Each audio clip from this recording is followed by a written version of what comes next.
Caleidoscópio de volta ao vivo na nossa conversa de hoje, a violência nas escolas. Você já sabe da novidade aqui do Caleidoscópio? Toda quarta-feira a gente tem uma nova coluna, Educando Seu Bolso na TV, que traz dicas descomplicadas sobre economia, sobre dinheiro. Então não perca, nessa quarta-feira, o Frederico Torres falará sobre financiamento estudantil. Se você está querendo estudar, mas não tem condição, está difícil, assiste que vale a pena, ele dá boas dicas. Bom, vamos continuar o nosso papo sobre violência, nas escolas. Quero tentar entender, claro que não há resposta simples nem soluções mágicas, mas de onde vem a violência? O que é que a explica? Geralmente está relacionado a uma ausência de limites, aí uma falha na educação familiar? O que vocês acham? Bom, posso começar? Bom, hoje, infelizmente, o Brasil acaba ocupando um lugar que é cruel, de sermos o campeão, o número 1, país número 1 que mais agride os seus professores. E, de fato, não é só por causa do limite, da ausência de limite em casa, mas em grande parte, sim. Grande parte, nós estamos numa geração que os meninos, eles são os pais. A grande maioria querem uma geração do ter. Eles têm um celular de ponta, eles têm um tênis que é caro. Em contrapartida, lhes falta respeito, lhes falta a empatia. Então, quando esse menino ele chega na escola e ele dá de frente com uma série de regras e normas que ele precisa obedecer para que haja um bom funcionamento, quando ele bate de frente com o limite, aí começam as agressões. É a partir daí que tem o start das agressões. A maioria das vezes não é via de regra, mas a ausência de limite ela é um fator primordial aí. Que casos mais comuns você acompanha na sua carreira como docente? Os casos mais comuns que a gente acompanha é a ausência de um dos responsáveis. Então, por exemplo, no caso do pai em si, nós temos muitas agressões que elas acontecem com o aluno, projetando no professor a imagem do próprio pai. Então, ele odeia o professor e agride o professor, mas ele odeia não é a figura do professor, é a ausência que ele tem do pai. E a partir daí, quando ele vê aquela figura ali que está dizendo para ele, você tem que ficar sentado, você tem que copiar, você tem que, para que a coisa flua, para que funcione, ele precisa obedecer uma série de regras. Então, a ausência do pai nesse fator aí, nós temos acompanhado muitos casos. A gente, todo dia, a gente brinca que o uniforme do gestor da educação hoje tem que ser um uniforme parecido com o do bombeiro, porque a gente apaga incêndio todo dia. E quando você traz esse menino para a sala e começa a conversar com ele, a lágrima vem e ele fala, eu estou com saudade do meu pai. Eu quero a presença de alguém que precisava de estar do meu lado. Então, isso é importantíssimo. Sem dúvida.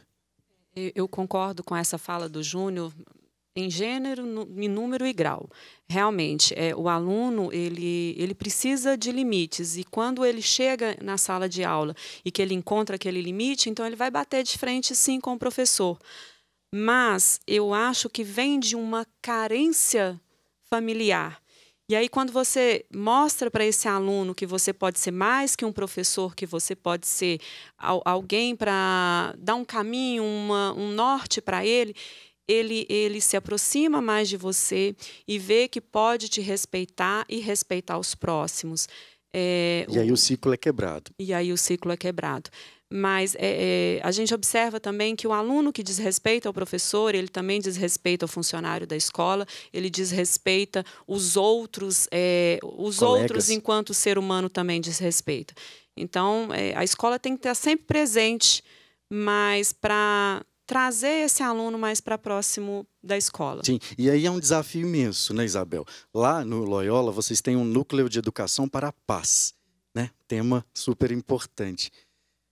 Nem sempre é fácil quebrar esse ciclo, Quando o menino está respondendo, o professor está brigando com o coleguinha, está fazendo bullying com um amigo de sala. Então, eu concordo com os colegas, assim, né, os colegas educadores, no sentido da questão do limite e da questão do sentimento também. É muito comum que um menino que faça bullying com o outro, ele já tenha sofrido bullying. Ele já foi vítima uma vez e hoje ele é agressor. Isso acontece tanto entre as crianças pequenas quanto com adolescentes. E eu penso que, no nosso caso, né, que a gente tem um outro contexto, é mais visível a violência dos meninos uns com os outros, pela própria estrutura, né, de escola, estrutura social. Então, essa é muito mais visível. Eu acho que tem um outro lado aí, que a questão foi colocada do limite, muito bem colocada, mas tem um outro lado assim também, que é essa voz dessa pessoa, dessa criança. É uma fase da criança ou do adolescente, é sempre de descoberta de si, né? É uma pessoa em formação. Então, assim, como é que é trabalhado? Eu acho que hoje os meninos querem muito se expressar, ser popular, sabe? Eu acho que ele coloca uma questão assim importante, Júnior, mas como é que ele vai exercer essa relação de um com o outro, se ele necessariamente tem que fazer parte de um grupo popular, por exemplo, e tem regras entre eles, e se ele não se adequa a essas regras, ele não é uma pessoa popular. Então, há muitas questões também da subjetividade adolescente. E a criança e adolescente é um ser em conflito também. Essa questão do amor não tem classe social, né? É uma questão que, às vezes, as carências, a compreensão, a escuta. O Núcleo de Educação para a Paz, ele trabalha basicamente com a questão do diálogo, da escuta de um para o outro, dos ofendidos, ofensores, das testemunhas, das pessoas implicadas em uma situação de conflito. Então, busca-se, com pessoas mediadoras treinadas para isso, uma escuta ativa, sincera, sem julgamento, de todas as pessoas envolvidas na questão, para tentar, a partir daí, um diálogo construtor em que eles próprios coloquem seus motivos, suas questões, suas razões, suas ansiedades, e eles busquem uma solução conjunta para o conflito que está acontecendo. Sim. Diálogo, conversa em grupo, né? Uhum. Projetos, os alunos presentes na escola, mas nada disso quer dizer que vai ser fácil. Não, como é você fácil. mesma disse, um momento que o adolescente, principalmente, está em busca de aprovação, Isso. ele se compara, enfim, não deve ser nada fácil. A gente vai falar disso daqui a pouco, próximo bloco. Mas eu quero saber das meninas, Nath e Elisa, como foi a realidade nas escolas em que vocês estudaram? Havia casos de situações de alunos que ou faziam bullying, ou desrespeitavam professores, funcionários, enfim? Sim, tinha, claro, né? Eu acho que todo mundo passou por isso e eu, pelo menos, sou de uma geração que ainda essa coisa do politicamente correto ainda não estava tão na frente. Então, era muito comum ter bullying, né? E outras questões também que não passam só pelo bullying, mas questões sociais mesmo, como racismo, né? Então, claro que eu vivi isso, assim, acho que a Nath também. Tem um ensinamento africano que eu acho muito interessante, que fala que quem educa uma criança não é só a família, é uma comunidade, assim.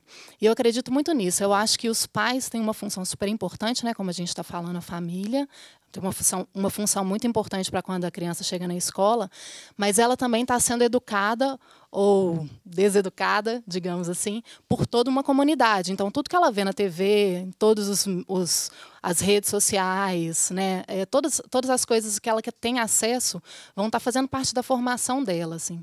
E a gente acredita muito na arte como um instrumento de transformação, assim. Esse é o nosso trabalho também, né?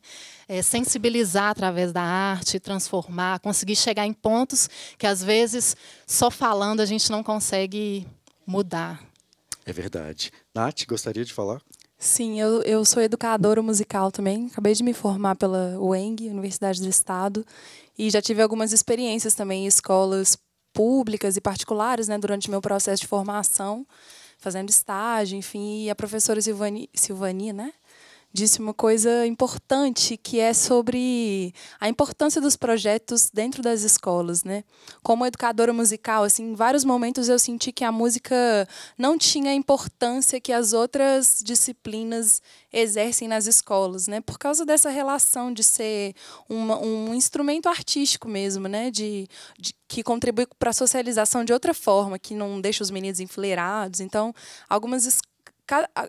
cada escola que eu passei lidava com isso de uma forma diferente.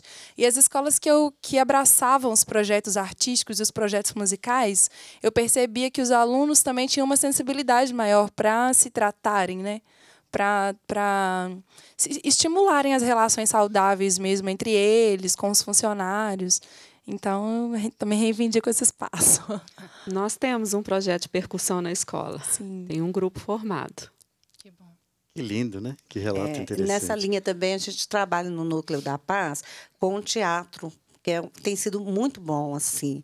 Às vezes, os meninos mais sozinhos, isolados, ou tímidos, ou mesmo meninos agressores, a gente faz uma turma de teatro e trabalha com as habilidades de vida, que são habilidades de convívio, né? A gente trabalha com essas habilidades da Organização Mundial da Saúde, que fala de comunicação eficaz, resolução de problemas, que às vezes o menino é uma vítima até porque ele não desenvolveu, né, suficientemente uma capacidade necessária. Claro.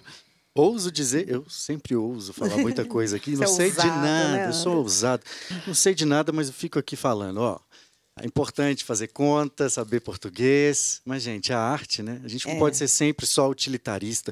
Eu vou saber essa conta porque lá no futuro vou ser engenheiro, vou ser qualquer coisa.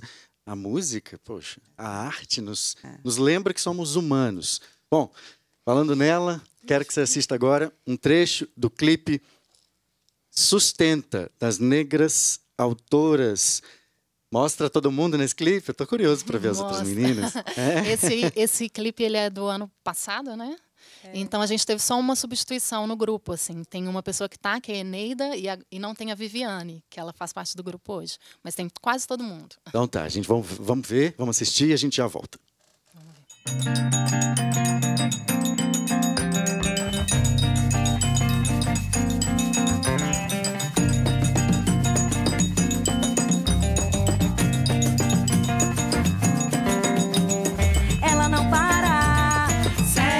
Estrada reta e curva que dura uma vida de persistência. É resistência, resiste à dureza e leve conduz o seu passo. No embaraço tem laço de fita no seu nó e nossa, minha, a sua e a dela. Lindo, lindo, lindo clipe. Parabéns, meninas. Obrigada. Obrigadão. Vamos ouvir mais, então, agora ao vivo? Vamos. Bora. Berimbau me chamou pra roda, salve o pau e a pedra. Marame, meu mestre me ensinou que é cobra nesse jogo de chão. Angola, Angola, Angola, salve Angola. Na volta desse mundo de Deus, pequenina sou eu. Sou grande para o Nagario. Quanto mais eu, Angola, Angola, Angola, salve Angola. Mas tinha quem falou que a menina dos olhos roubou seu coração e no lugar deixou ladainha e louvação. Jogue a sua mandinga,